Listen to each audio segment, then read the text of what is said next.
तर मोदींनी जनतेला सल्ले देण्यापेक्षा स्वतःही याचं पालन करावं। सामाजिक कार्यकर्ते अंजली दमानिया यांनी पंतप्रधान मोदींवर ही टीका केली आहे। मोदी चार्टर्ड फ्लाईटनं परदेश दौरे करतात, तर अंजली दमानिया उच्च श्रेणीतील विचारवंत असून त्यांच्याशी आम्ही बरोबरी करू शकत नाही, असं प्रत्युत्तर मंत्री संजय शिरसाट यांनी दमानियांना दिलंय।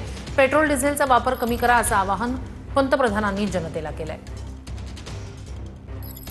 पण ते आणि त्यांचा पक्ष काय करतायत ह्याचा त्यांनी काहीच विचार करू नये। म्हणजे काल ते 3 ठिकाणी गेले, तेलंगणाला गेले, बेंगलोरला गेले आणि जामनगरला गेले। प्रत्येक ठिकाणी त्यांनी पब्लिक रॅलीज घेतल्या। आता ते स्वतः चार्टर्ड फ्लाईटने जातात, तिथे गेल्यानंतर 40-50 गाड्यांचा त्यांचा ताफा असतो।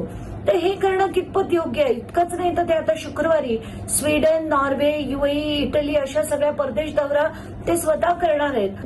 जर त्यांना तसं करायचं असेल तर त्यांनी तसं स्वतः वागून दाखवावं, पण तसं होताना दिसत नाही।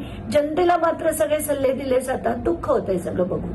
अंजली दमानिया हे अत्यंत उच्च श्रेणीचे विचारवंत आहे, त्यातलं सर्व त्यांना कळतं, म्हणून त्यांच्यावर भाष्य करणं माझ्यासारख्या सामान्य कार्यकर्त्याला योग्य नाही आणि त्यांच्या विचाराची बरोबरी आम्ही करूही शकत नाही।